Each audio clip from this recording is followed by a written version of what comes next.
Class 10 वालों, स्वागत है आपका। आज हम लोग अवतल दर्पण और उत्तल दर्पण के बारे में जानेंगे। आखिर अवतल दर्पण और उत्तल दर्पण में क्या क्या अंतर है, ठीक है, इसे आपको जानना है। आइए इस अंतर को देखते हैं। यहाँ पर देखिए, अवतल दर्पण की परावर्तक सतह धंसी रहती है। ये जो दर्पण है अवतल दर्पण, ठीक है, इसकी जो परावर्तक सतह होती है, यानी कि जिस सतह से प्रकाश का परावर्तन होता है उस सतह को बोलते हैं परावर्तक सतह। और ये जो अवतल दर्पण है इसकी जो परावर्तक सतह होती है ये सतह धंसी रहती है। इसको आपको याद कर लेना है, ठीक है। यहां पर देखिए, उत्तल दर्पण की परावर्तक सतह उभरी रहती है। ये दर्पण उत्तल दर्पण, ठीक है, इसकी जिस सतह से प्रकाश का परावर्तन होता है, यानी परावर्तक सतह जो है इसी से ना प्रकाश का परावर्तन होता है, तो यह सतह जो है उभरी रहती है। इसको आपको याद रख लेना है, ठीक है। आइए नेक्स्ट पॉइंट देखते हैं क्या है हमारा। यहां पर देखिए, अवतल दर्पण का फोकस वास्तविक होता है। जब हम फोकस की बात करते हैं तो याद रखिए, अवतल दर्पण का जो फोकस होता है वो वास्तविक होता है, ठीक है। अब यहां पर देखिए, इस साइड देखिए, उत्तल दर्पण का फोकस काल्पनिक होता है। जब हम उत्तल दर्पण में फोकस की बात करेंगे तो आपको याद रखना है, उत्तल दर्पण का फोकस काल्पनिक होता है, ठीक है। इसके बाद आइए नेक्स्ट पॉइंट देखिए क्या है हमारा। देखिए यहां पर, अवतल दर्पण वास्तविक एवं काल्पनिक दोनों प्रकार के प्रतिबिंब बनाता है। यहां पर प्रतिबिंब के प्रकार के बारे में दिया गया है। आखिर किस प्रकार का प्रतिबिंब अवतल दर्पण बनाता है, तो याद रखिए, अवतल दर्पण जो है ये दर्पण वास्तविक और काल्पनिक ये दोनों प्रकार के प्रतिबिंब बनाता है, ठीक है। यहां पर देखिए, उत्तल दर्पण केवल काल्पनिक प्रतिबिंब बनाता है। दोस्तों, जब हम फोकस की बात कर रहे थे तो उत्तल दर्पण का फोकस काल्पनिक होता है।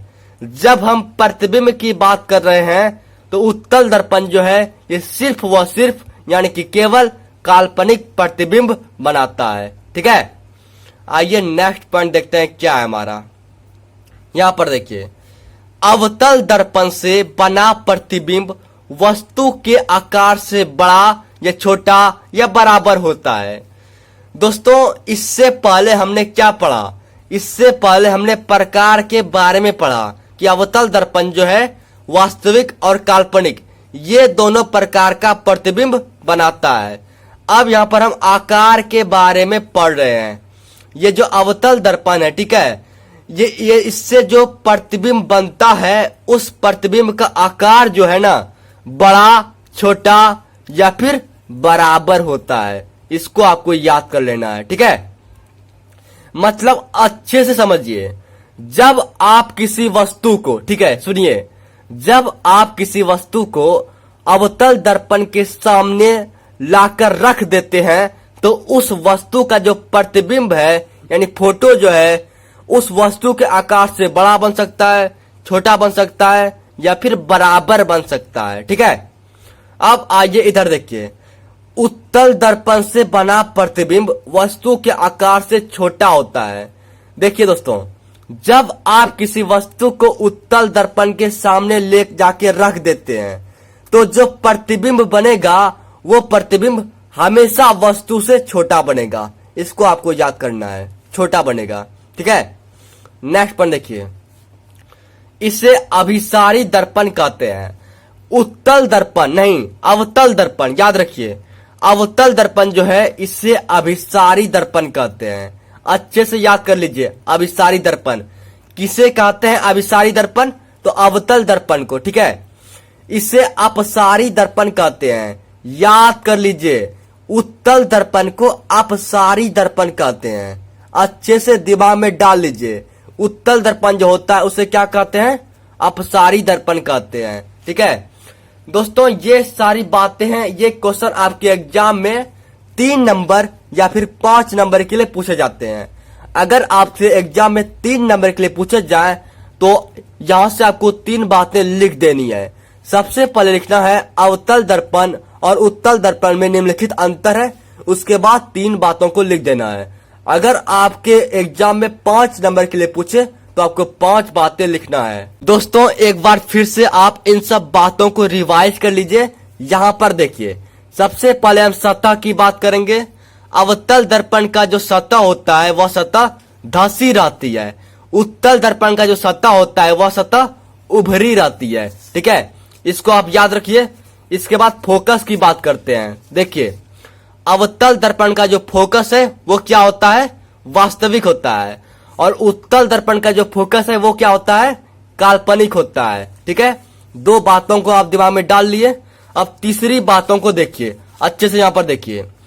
अब हम प्रतिबिंब के बारे में बात करेंगे।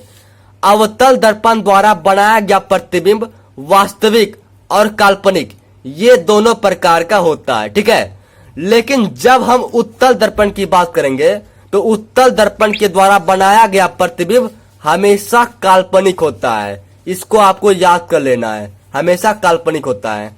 इसके बाद आइए यहां पर देखिए, अब प्रतिबिंब के आकार के बारे में बात करेंगे।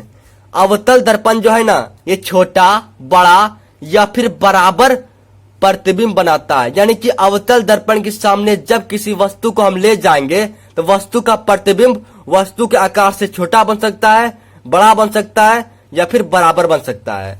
लेकिन उत्तल दर्पण में जो है ना, प्रतिबिंब हमेशा वस्तु के आकार से छोटा बनेगा। ठीक है, और लास्ट बात देखिए यहां पर क्या था हमारा। तो अवतल दर्पण जो है इसे अभिसारी दर्पण कहते हैं और उत्तल दर्पण को अपसारी दर्पण कहते हैं। थैंक यू दोस्तों। इससे पहले मैं कई सारे क्वेश्चंस का वीडियो अपलोड कर चुका हूं। ऊपर डिस्क्रिप्शन में प्लेलिस्ट का लिंक दे देता हूं, वहां से जाके आप सारे वीडियो देख सकते हैं। Thank you.